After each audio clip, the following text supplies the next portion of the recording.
I ever tell you how lucky you are? By Dr. Seuss.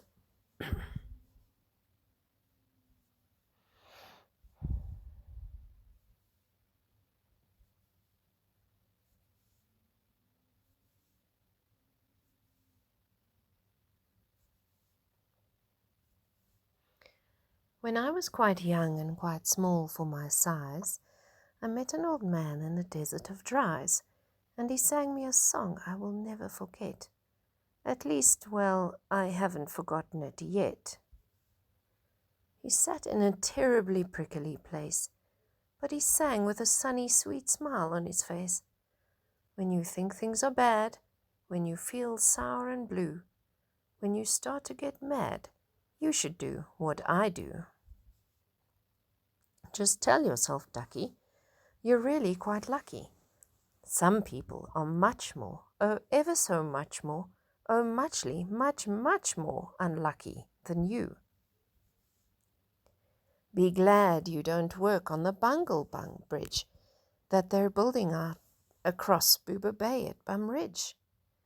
It's a troublesome world. All the people who are in it are troubled with troubles almost every minute. You ought to be thankful a whole heaping lot for the places and people you're lucky you're not.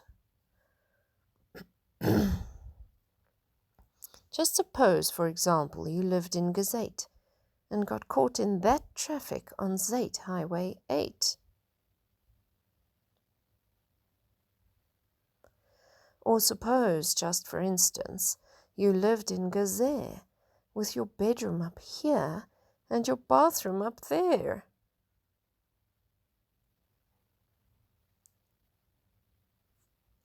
Suppose, just suppose, you were poor Herbie Hart, who has taken his thromdumbulator apart. He never will get it together, I'm sure. He never will know if the gick or the goor fits into the scrux or the snux or the snore.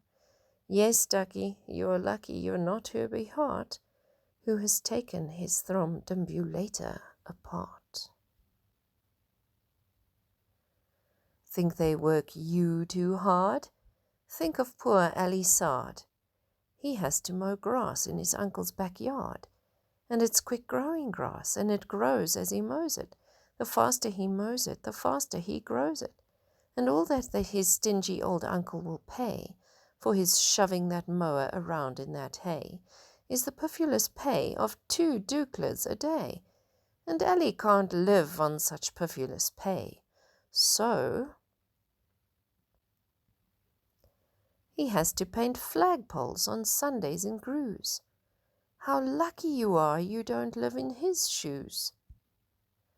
And poor Mr. Bix, every morning at 6, poor Mr. Bix has his boffin to fix.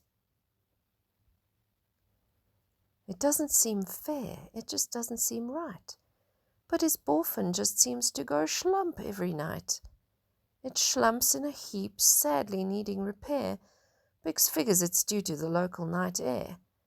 It takes him all day to unschlump it. And then the night air comes back and it schlumps once again. So don't you feel blue. Don't get down in the dumps. You're lucky you don't have a boffin that schlumps.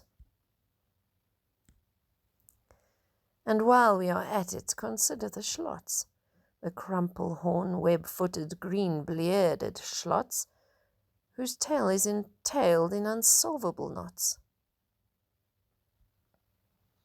If he isn't muchly more worse off than you, I'll eat my umbrella, that's just what I'll do.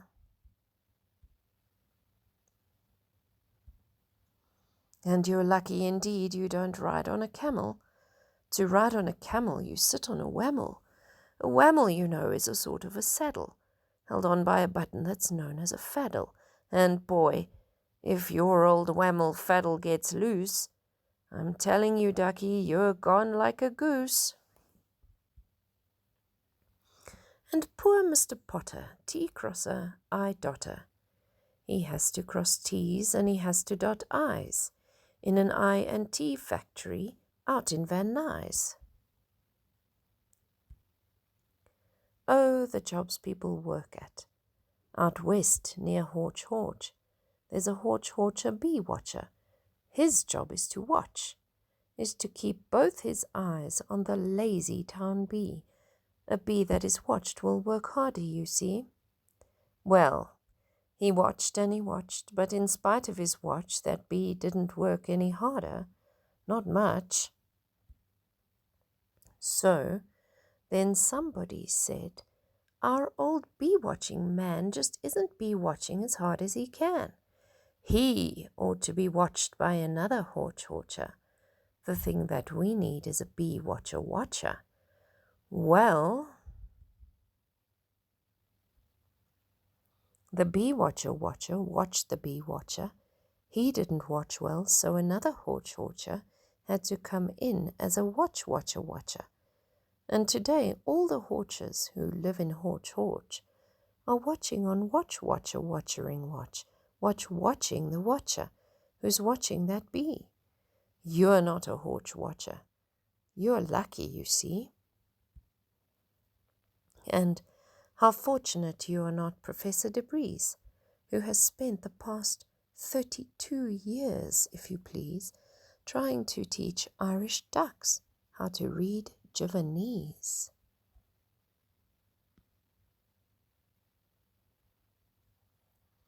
And think of the poor puffing pooglehorn players who have to parade down the pooglehorn stairs every morning to wake up the Prince of Pooboken. It's awful how often their poogles get broken. And oh, just suppose you were poor Harry Haddo. Try as he will, he can't make any shadow. He thinks that, perhaps, something's wrong with his giz. And I think that, by golly, there probably is. And the brothers Bazoo, the poor brothers Bazoo, suppose your hair grew like theirs happened to do. You think you're unlucky? I'm telling you, ducky, some people are muchly, oh, ever so muchly, more unlucky than you. And suppose that you lived in the forest in France, where the average young person just hasn't a chance to escape from the perilous pants-eating plants. Your pants are safe. You're a fortunate guy, and you ought to be shouting, "How lucky am I!"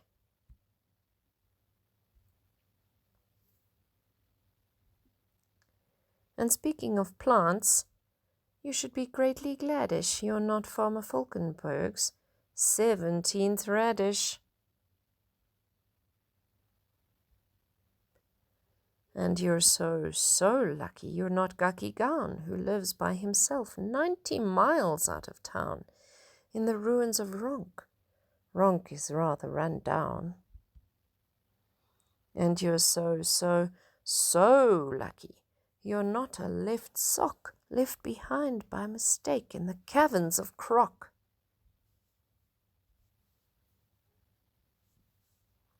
Thank goodness for all of the things you are not. Thank goodness you're not something someone forgot and left all alone in some punkerish place, like a rusty tin coat hanger hanging in space. That's why I say, ducky, don't grumble, don't stew.